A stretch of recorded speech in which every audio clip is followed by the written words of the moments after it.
Hey everybody, happy Tuesday. It's Trishna here. So today I'm feeling like you guys really want to get out there and get things done. So today we're going to talk about how you can do that and make the best use of your time.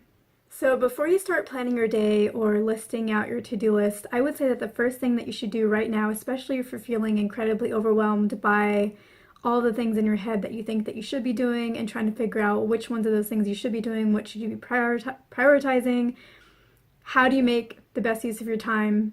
What do you spend that time on? I think the first thing you should be doing is you should sit down, and yes, I'm going to say it, you should sit down and you should meditate. And I don't mean you need to sit down and meditate for 30 minutes or 20 minutes or an hour or anything like that. I'm saying sit down for 5 minutes, at most 10 minutes. Don't sit down for too long, but really just take a moment, take a breath, close your eyes, and try to just let go of the stress and clear your mind. And when it comes to meditation, the one thing that I really want to say is that perfection isn't necessary. What that means is that if you sat down to meditate, let's say for about 30 minutes, and your thoughts ended up getting out of control, and instead of really clearing your thoughts or relaxing, you just started venting in your mind or just going through the cycles of thought that you tend to have. If that happened, I wouldn't say that that was a waste of your 30 minutes. I wouldn't say that your meditation was unsuccessful.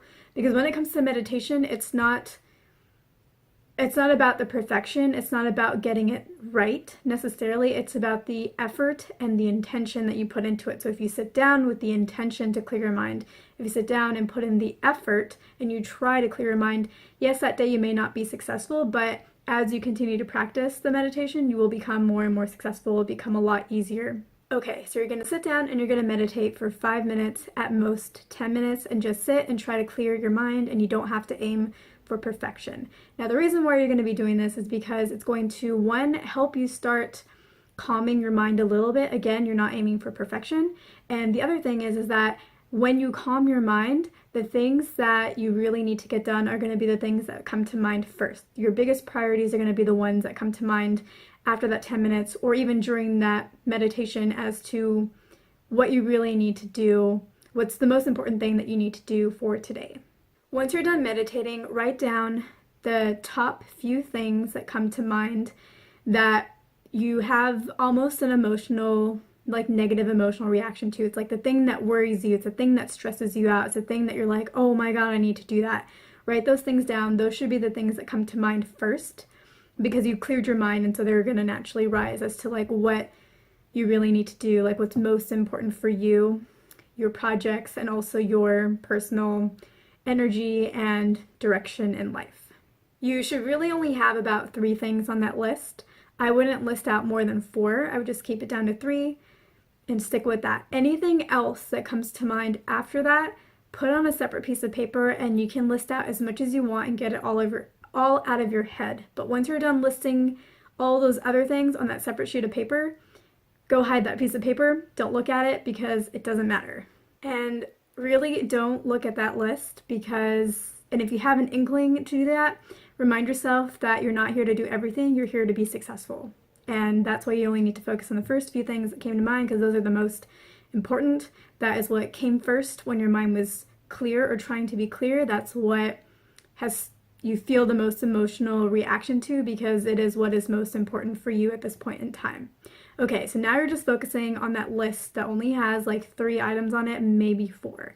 And with those items on it, like I was saying, you're probably going to have an emotional reaction to them, and it's probably not going to be that positive. It's going to be something that has probably been on your list for a long time and just hasn't been getting done, and so you've been procrastinating on it, and it's making you feel worse and worse and worse. And that's why you need to get that done first and not anything else on that list, because if you do all those other things, you're never going to get around to doing the things that are most important.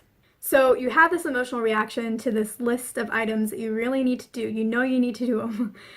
But you don't feel good about it, and that's why you haven't done it. So how do you like adjust your energy? How do you align yourself so that it doesn't hurt so much to do them? And so what I would recommend is that for the one that bothers you the most, look at that list item and imagine how you would feel once it's done if it went the way that you wanted it to go. If there is a phone call you need to make, maybe you need to make a phone call to your bank to deal with some kind of issue.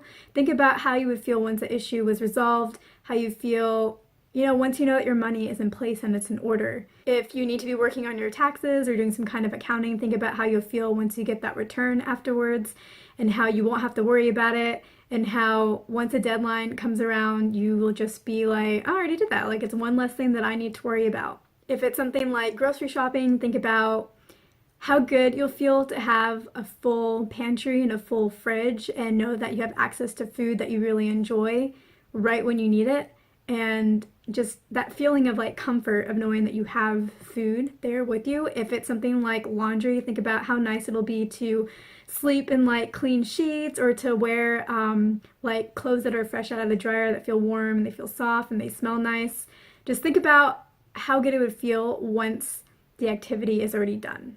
For a lot of things, this is going to be all you need to do to start shifting your mind and shifting your emotions to being all right with having to do the task. Because if you start focusing on the outcome that you want to have and it being a successful outcome and how you're going to feel afterwards, you're going to be inclined to want to get the activity done, because now you're attached to this end outcome that is to your benefit and that will bring you happiness, and you're going to be drawn to it like a moth to a flame or a moth to the light. I couldn't remember how that saying goes for some reason.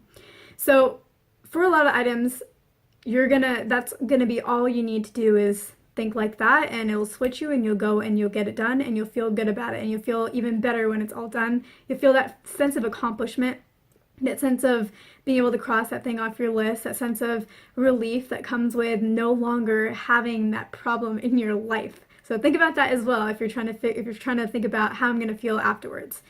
Now, that's not going to work with everything. There are going to be some items where it's just not enough, or you can't really see a favorable outcome, or something's really just not going to work for you there. So what I would recommend first is, if you can maybe do that tomorrow, I would say push it to tomorrow. And then tomorrow repeat this exact same process. Clear your mind. Put that thing back on your list, because it's probably going to crop up first, to get rid of anything else that doesn't come up in the first like 2 to 4 items after your 5 to 10 minute meditation, and then try again and try seeing it in a more positive light. And hopefully the practice of you doing that from the day before will make it a lot easier, and you'll start being able to see better outcomes from there and feel a lot better about it. Plus your successes from the day before of getting those other items crossed off of your list that were really big items will motivate and inspire you to want to get more of that done the next day. Okay, if you can do that, that's what I would say. If you can't, if it's something that you really think you need to do today and you need to fight for it, you need to get it done, then I would recommend that for those items, write down why you don't want to do them. So let's say you need to call somebody on the phone and you just can't see a favorable outcome. You see this person yelling at you, you see this person getting mad at you, you see this person not giving you what you want. So write down all the reasons why you can't feel good about that item. After you've done that, go to each one of those reasons. So maybe you need to make a phone call and you think the person's going to be mad at you.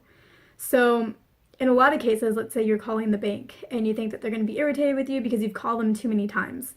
In that kind of situation, think about try to neutralize that worry that you have. So if it's a bank and you think they're going to get annoyed with you because you've called a million times, well, the way to neutralize that is to think, well, you know what?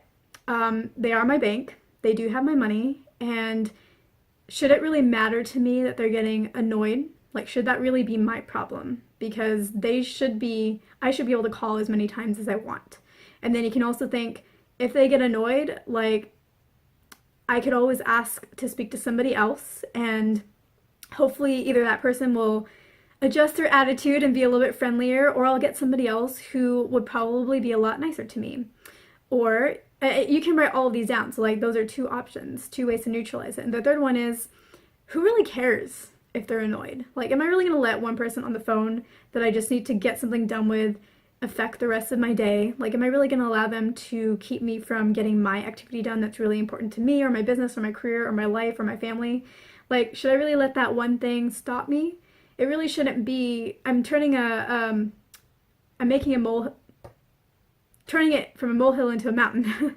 Me and my saying sometimes. Okay, so now that you have taken your item or items, you can do this for every one of the items that just really you're struggling with. Once you've done that and you've neutralized, you've come up with a few reasons of why it's bothering you, and then you've neutralized each one of those reasons. Now you're in a position to where you're in a better emotional and energetic place.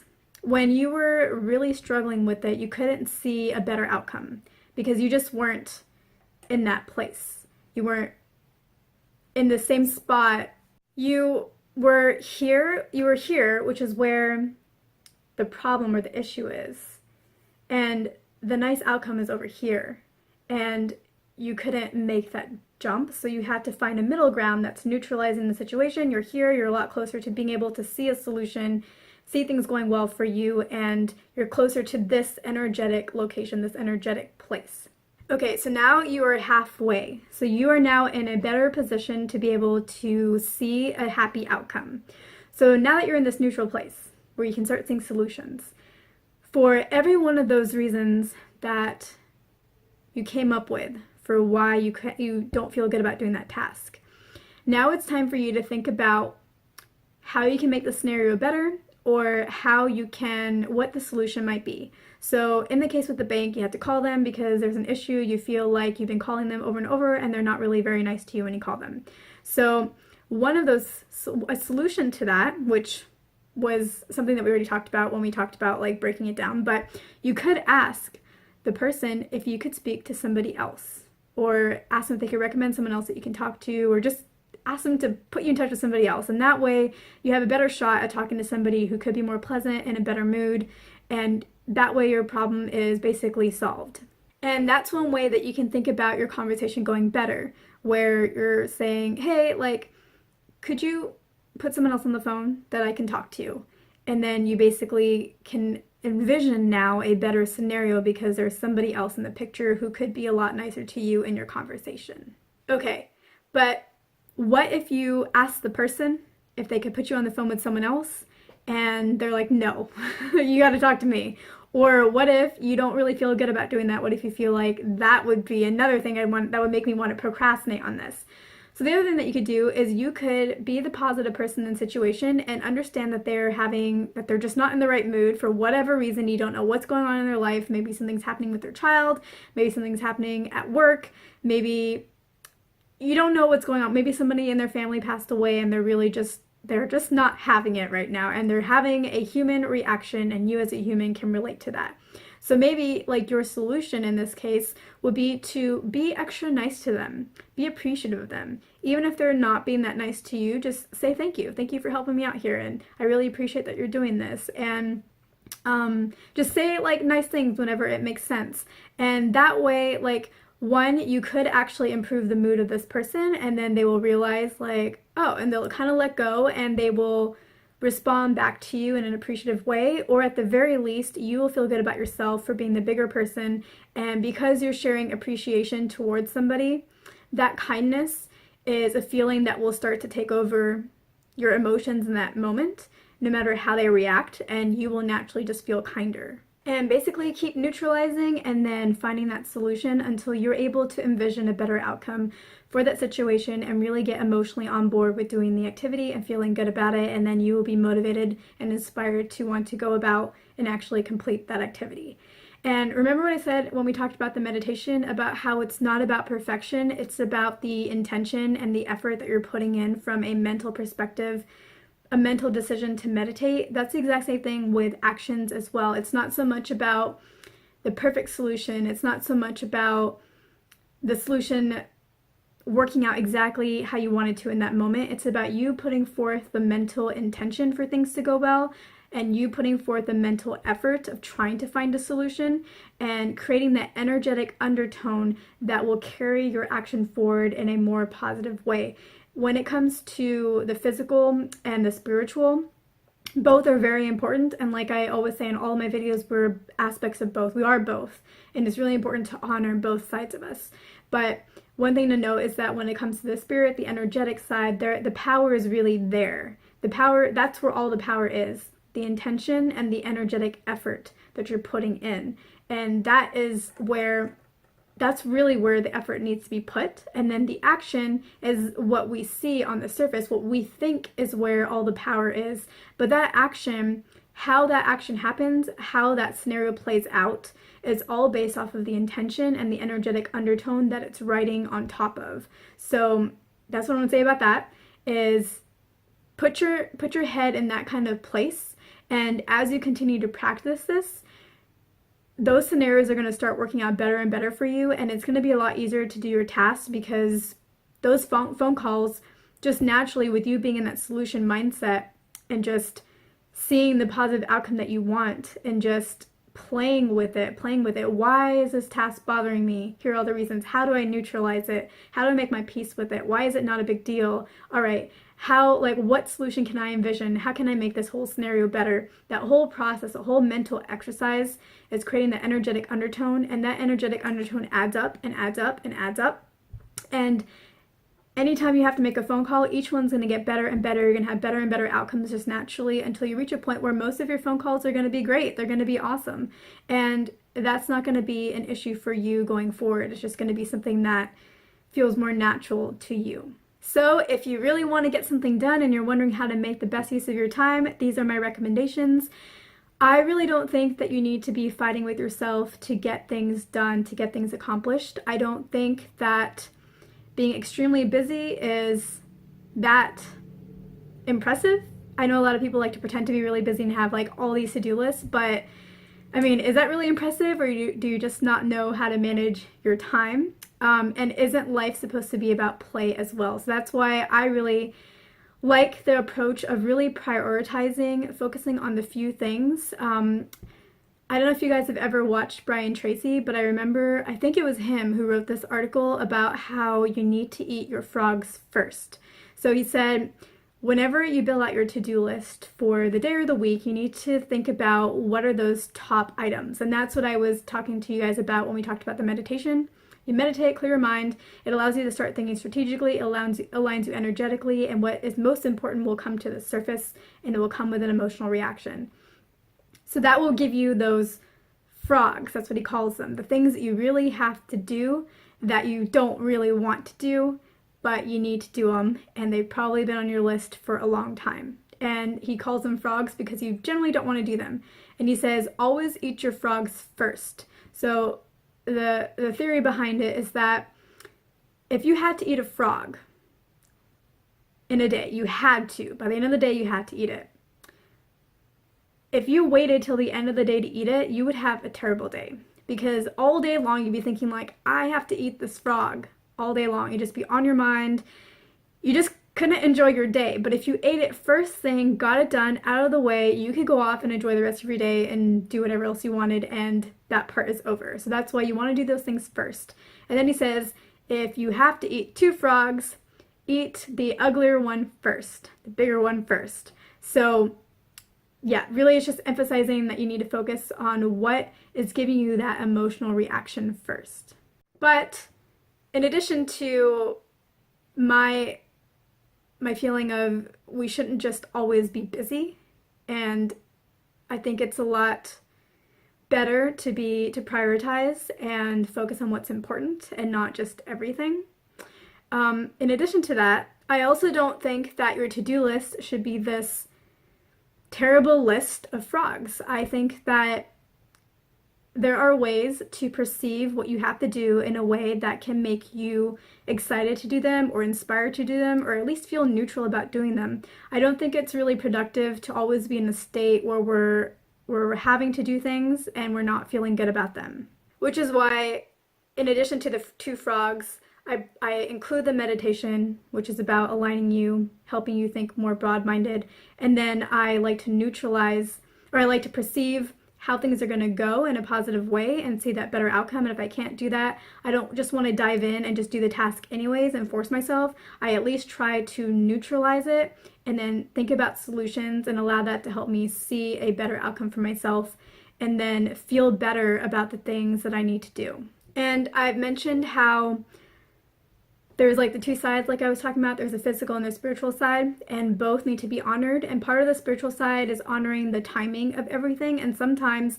when you don't feel like doing something, it's because it's not really the right time. That's why my first suggestion is when you look at that list of frogs and you can't perceive a positive outcome, if possible, move that task to the next day and repeat the exercise, because again, it's like there is a timing to things, and so you want to honor that as well. Now, if you really have to get it done, because sometimes there are deadlines, then it's good to use the neutralizing and the solution and then the positive outcome option. So I hope that was helpful. Thank you guys for watching, and I'll catch you guys in my next video.